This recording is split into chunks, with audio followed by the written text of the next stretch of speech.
Alrighty, so we do have the 2024 Dodge Charger Daytona finally unveiled in its production form. And honestly, I am not so entirely sure about this design. As you can see, it's clearly inspired or almost exactly like the concept that we saw a few years ago.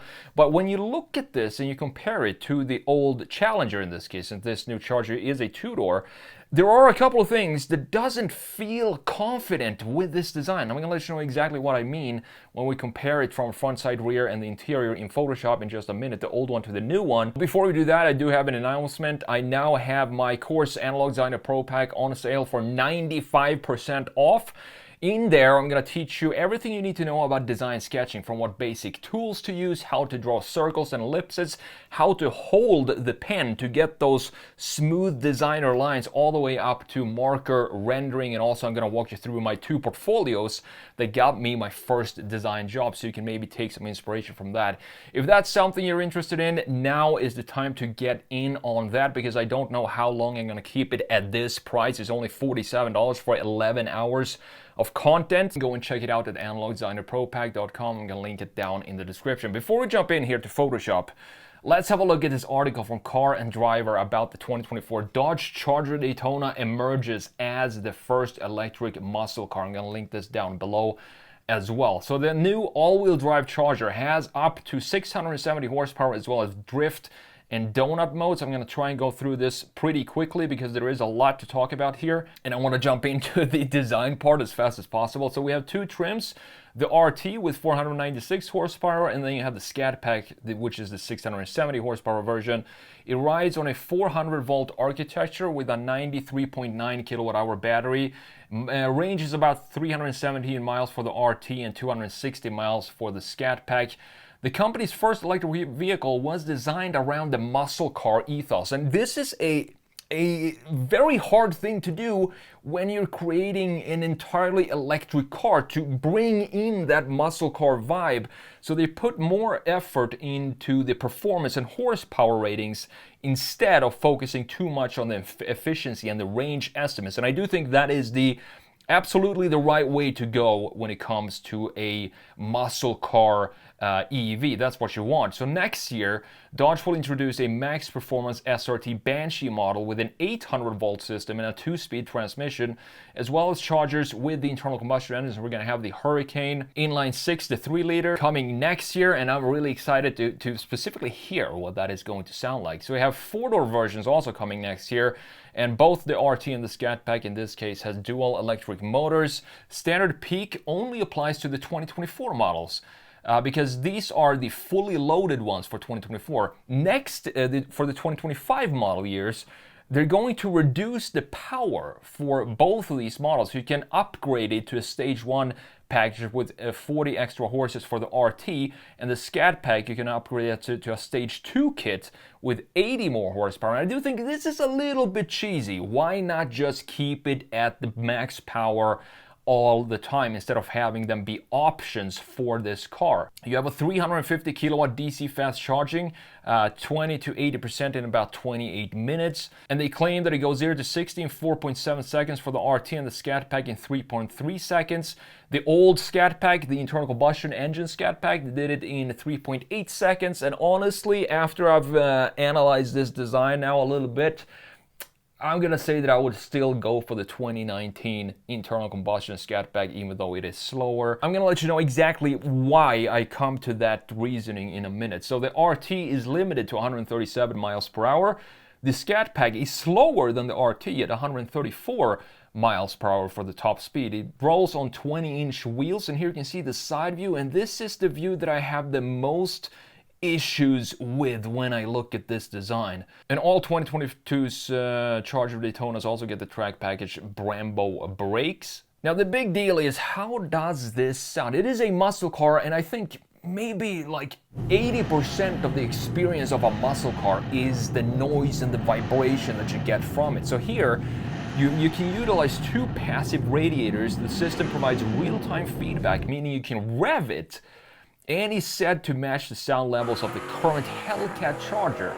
So this is a synthetic soundtrack which you can turn on and off. And You know, I do think Dodge is really trying here, and I do appreciate that. They're really trying to make it into a unique experience, and do whatever you can with what you have to turn this into more of a muscle car, and I do applaud Dodge for doing that. It's longer and wider and taller than the old Charger as well, and it weighs almost 6,000 pounds, which is 1,500 pounds heavier than the V8 Challenger from last year. The dashboard here, I do actually like this interior. More on this again when we jump into Photoshop in a second.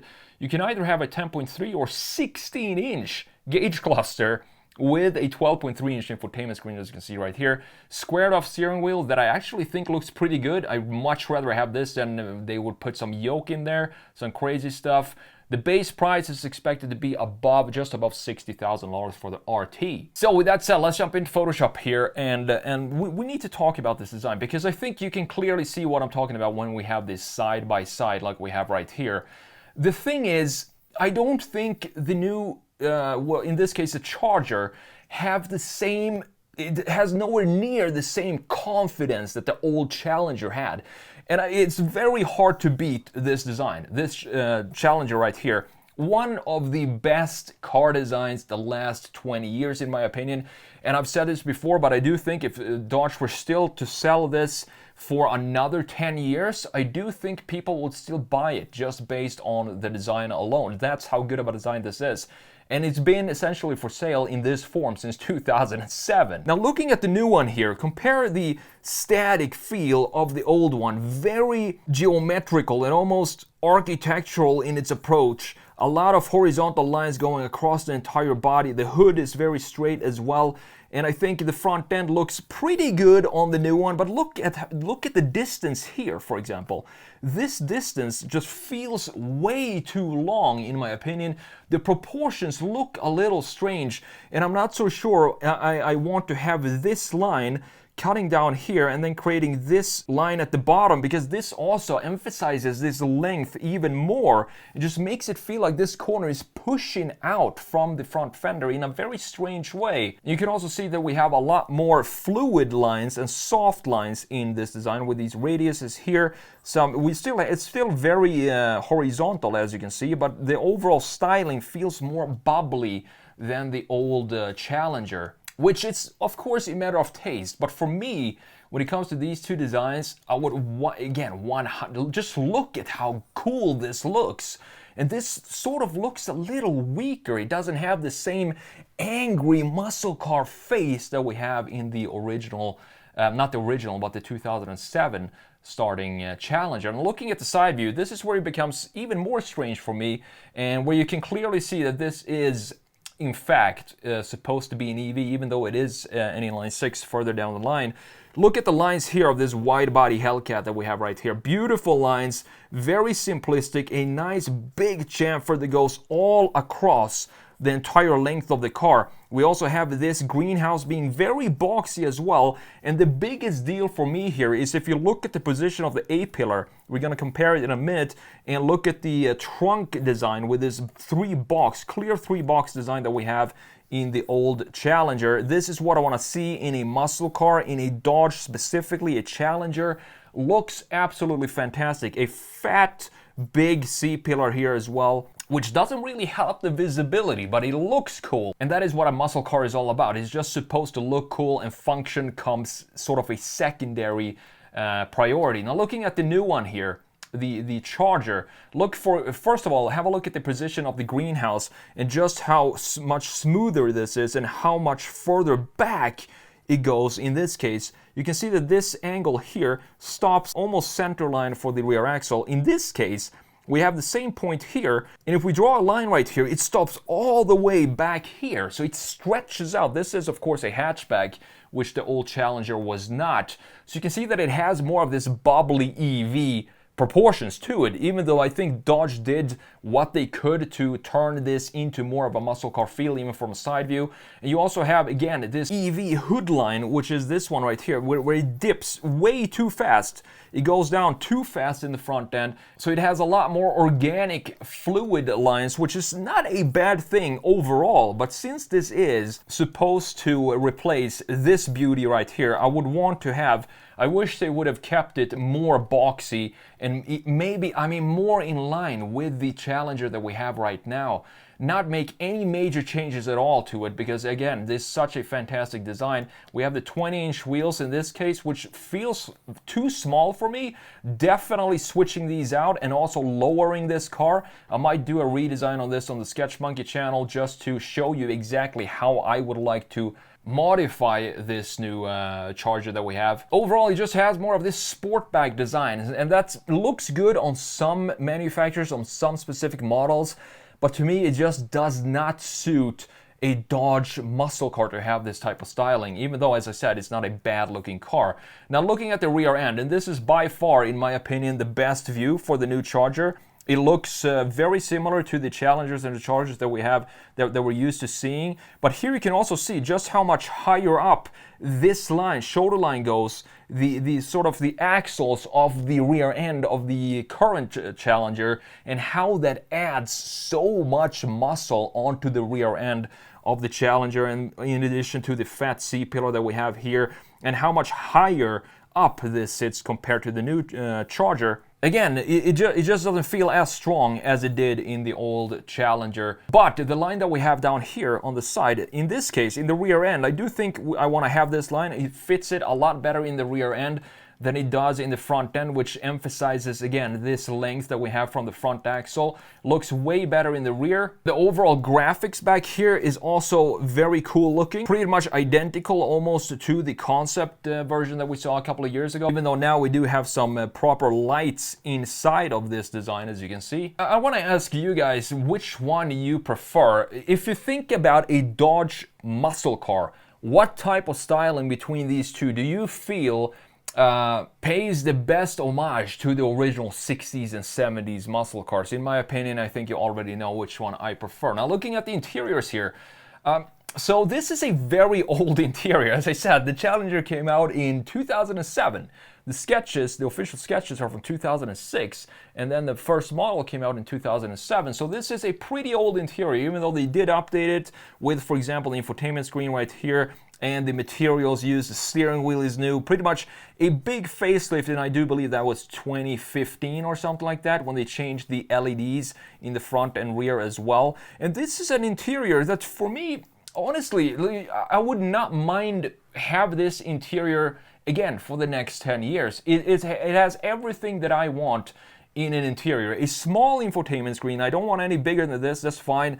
We have a nice little screen here in the gauge cluster with the tachometer, speedometer being analog, which I these days think look 10 times classier than just having a screen. Pretty interesting, because if you buy a cheap car today in 2024, only the cheapest cars still have analog clusters, and everything else has gone digital. I also like the steering wheel. We could maybe work a little bit on the quality feel for these buttons right here, but other than that, it's to me personally, maybe not to you, but for me, this is a perfect looking interior that I would love to sit in for a very long time. It feels cozy, and it really feels like the car is wrapping all around you. Now, looking at the new one here, this is not a bad looking interior. Here we have, I do believe this is this big 16-inch gauge cluster that we have, all digital, as you can see, but we still have some sort of connection to the rest of the dash. It sits further back than the 12.3-inch infotainment screen right here, so the integration feels decent, even though the infotainment maybe feels like they just stuck